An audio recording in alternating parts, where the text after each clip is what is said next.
Wiradjuri Guga Mige. So the day is good. My name is Peta Joy and I'm a Wiradjuri Goanna girl. My family come from a little town called Trangi, which is about 45 minutes out of Dubbo. And today I'm going to do some demonstrations on weaving, some technical things that I've been taught by Wiradjuri elders, and just some basic skills of things that you can do around your house. Okay, so we're going to start off, we're going to make a bangle, which will look like this. We start off with the core of raffia. Now today I've got some pretty colour, so I'm going to actually use that instead of just plain raffia. And we're going to wrap it around our hand. And each time we wrap it, we're going to pull it tight. Wrapping it, pulling it tight. Wrapping it, pulling it tight. And we'll do this until we have it all bundled together. Okay, so it looks like so. Then with our coloured piece, or you can use wool or string or anything you can find at home, cassette tape, whatever suits, we're going to tie a single knot like we do with our shoes. So that's all bundled together. And we're going to sort of tuck this little end piece underneath what we're doing. Okay, with that we're going to create a loop on top. With that loop on top, we're going to pull the piece of string through, creating a tight knot. And we're going to continue to do that over and over again until we cover the whole raffia with our colour. So I'll do this for a while, and then I'll talk to you some more. So I first learnt to weave traditional baskets in a Wiradjuri off-country conference that my cousin Mark had put on. And I learnt from a Wiradjuri elder named Annie Lorraine Tai. And so I like to credit her wherever I can for my weaving skills. And from that I've been able to teach hundreds of people, basics all the way up to skilled things. I created a major art piece for the Department of Aboriginal Affairs at the end of last year, which was launched for their ochre program. And this can be actually seen on the little flyer next to me. The piece that I created had a whole story to it that talks about how through our own self-determination, people are finally starting to listen to us instead of telling us what we want. They're listening to what we want. So weaving for me is something that I find quite relaxing. It's something I can do while I'm sitting in front of the TV or, you know, talking to friends. I find when I do weaving with a group of people, it becomes a bit of a yarning circle and you talk about things that you wouldn't normally talk about.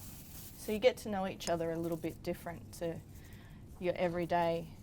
You become so relaxed that you just have this magic happen where you get comfortable and kind of a little bit zen. So as you can see, I've got quite a small part done. It takes a bit of time. But when you're actually weaving baskets, depending on the size that you're making, it does take a lot longer. So these are the basic fundamentals of what we would be doing if we were making a basket, except we'd be joining these loops with the part on top. So you can see in this piece that I've started that it's joined together through those loops that we're making on top. So over the years, I've done many art exhibitions and projects. I have several murals around Leichhardt in the eastern suburbs where I reside. I work over at Olympic Park, so I kind of feel like I'm a little bit connected to this area because of what I get to do and where my office is. It's really, I really enjoy sharing my skills and knowledge with people and showing them new techniques and things. I think it's great when we share our knowledges rather than trying to keep them to ourselves, because over time, if we don't share what we've got, it eventually gets lost, like our language nearly did. And I've been fortunate that I could go and learn my language at TAFE in Dubbo and reconnect to my culture again. So when I first learnt my language, I actually felt like I'd put a piece of my puzzle back in that was missing for a really long time. I picked it up really well, but my son, who was quite young at the time, did the classes with me, and he actually picked it up and speaks it more fluently than I do. And I think it's so nice that we still speak language at home, and we're in the process of teaching other family members to say those words and learn those things. So my son, being a dancer, he actually writes his own songs in language now and sings them. So learning that has been a big thing for him, and it's also helped with his confidence. Our culture is so important, and it doesn't matter about where you come from. It's about making sure you have that connection to that home place. So growing up in the eastern suburbs of Sydney, I spent a lot of my time at the beach, and I always feel at home there. And the only other place I feel at home is when I'm by the river in Dubbo, or by the Gone in Trangie, which the recent years has been quite dry. So I found out the other day that there's water in it again, and it actually is a nice feeling to know that. So I'm looking forward to my next visit to home country. I think it's important that we go home and recharge once in a while. And the story on my shirt, the design on that, is my design, and it's actually called Grounded in Water. So whenever I get the chance, I always like to put my feet in the water to recenter myself and connect again and make myself feel cleansed or grounded. So some of the artworks that you see around me are what I could scrounge up from my home. I was lucky enough to, a couple of years ago, be invited by the Balmain Tigers local football club to design a football jersey for them. And so this is actually last year's jersey, but I've done designed 4, but unfortunately due to COVID, the 4th design hasn't been made yet. But I do have faith that the boys will play in that jersey eventually for me. Big fan of the Balmain Tigers local club. I always like to give them a bit of a plug because they've plugged me for the last 4 years. So that was that piece. This piece is called War Cry. And when I mentioned before that my son's a dancer, he actually performed a war cry at the beginning of that game. And there's a beautiful photo of him high-fiving one of the players wearing my jersey. And he's got this mad hair. And he's all painted up in his gear. So it was really beautiful. Next to it is an emu egg, which is called Shared Knowledge. And it's about those little droplets of knowledge that start off in a little pond and they expand and grow. And the little spirit figures that are there are the carriers of that knowledge and making sure that it goes on. So a lot of my work tells stories. I call myself a visual storyteller because I can't create something without having a reason behind it. Some people can. I struggle with that. So yeah, but another piece here is my skateboard. This was done by a company called Prince Albert Skateboards. Unfortunately, they didn't take off all that well, so not a lot of these were made, but it was a painting of mine called Green Fairy, which they laser printed into the deck and sold off. And there's a little symbol on there that says give one back. For every deck they sold, they planted a tree to put back some wood in the forests and things. So that was a nice gesture, and that was done quite a few years ago now. And this painting here is probably one of my recent pieces, which I designed for the program I work on called Lead with Culture. And the middle circles are those droplets of water that are same as the egg, which is that knowledge that we all share.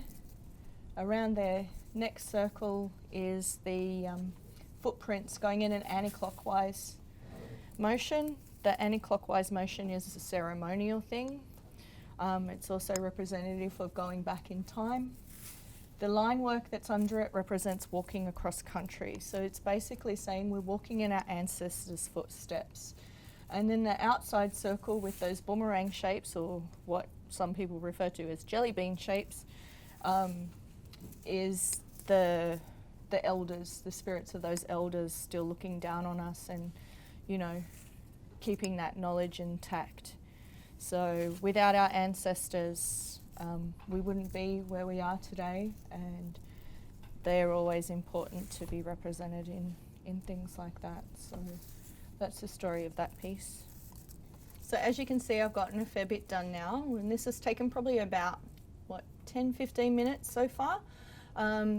My piece, I've actually intentionally let it wrap around and give it that sort of bit of twist. Some people like to keep it just on top or just on the inside. That's entirely up to you and your creativity. So these were sort of made for a little bit of fun, for dress-ups and things like that. So it's just like a bangle or an armband, so you can make them larger to sit on top of your arm. You can add feathers to them if you like, or seashells. So when traveling across America, I made a whole bunch of these to give as gifts for my First Nations friends in Spokane.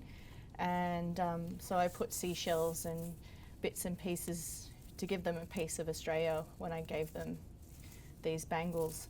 So feathers and bits and pieces I'd collected for them. My son used to use these for his dancing. I used to make a whole bunch for him to wear on his arms and things with the feathers. But then I found out that he was actually giving them away when he finished dancing. So I taught him how to make them, and now he has to make them himself. So it was quite funny. I caught him giving it to a girl one time, so just to, try and sweeten her up a little bit. But yeah, so they're pretty simple to make, and as I said, you can use anything you like to make them.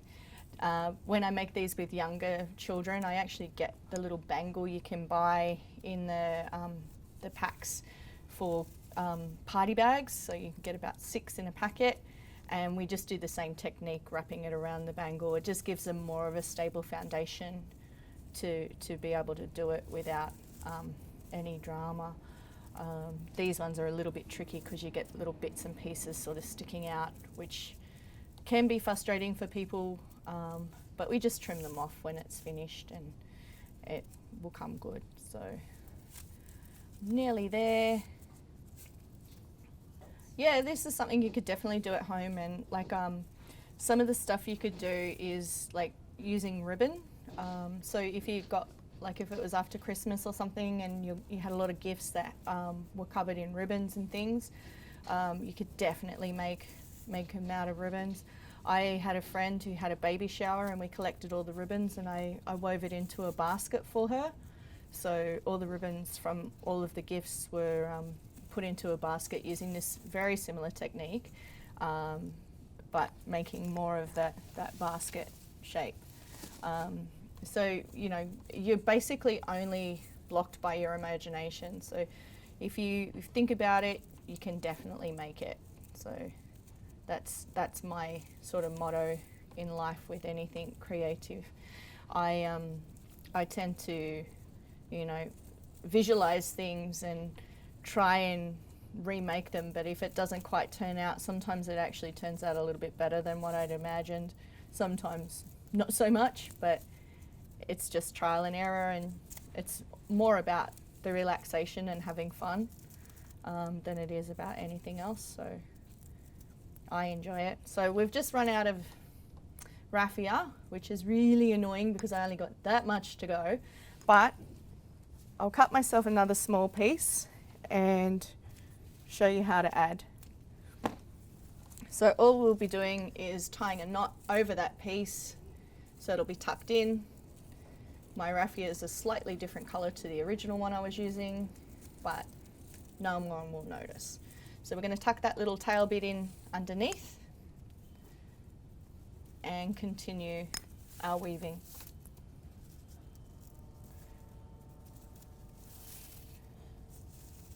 And to add feathers and things like that, we would just sort of sit them on top of where we're weaving and let them sort of be embedded. So I would probably do 2 or 3 of these loops over them to hold it in place, and then they tend to stay. So you can use any kind of feathers you like, as long as they're culturally appropriate for who you are. But definitely, if it's something that you want to decorate them with, it's something you could do.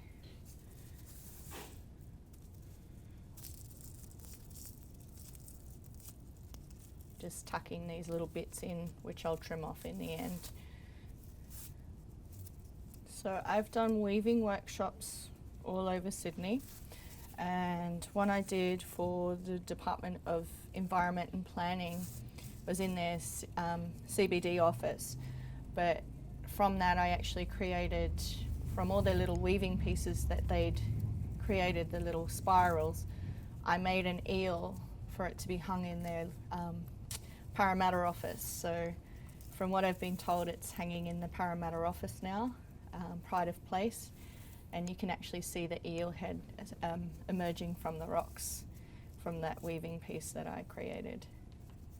Well, the team at Environmental and Planning created, and I just pulled it all together. So that's lots of fun. I love going around and showing my skills off.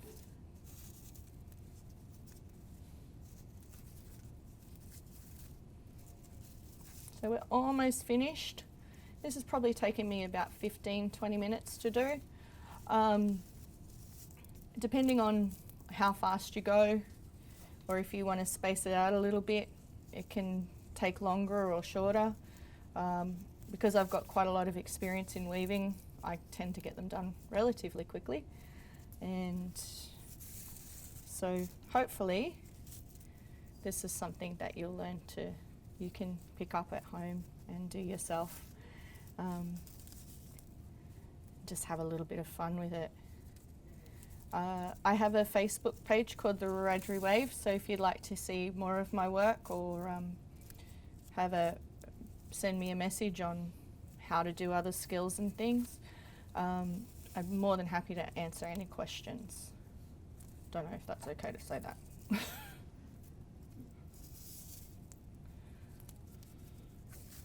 So just as I'm coming towards the end of this, what I do with the very end of it, and only if you can, is grab a needle. You'll probably need a needle with a large eye. I buy plastic needles for my weaving for when I'm doing my baskets and things. So they're really hard to find at the moment, but when you can find them, they're quite great. So the needle is just something like that. We're going to thread the raffia through, or the colour, or the string, whatever it is you're using, and just stitch it underneath those couple of stitches to tuck it under. If you cut it off next to it, there's a chance it'll unravel. So that's just going to secure it like so. So if I cut that off there, it's not going to come unraveled. And these little bits that are sticking out, I'll also trim off. So that's a demonstration on how to make a bangle, and I'll show you once I've trimmed it up.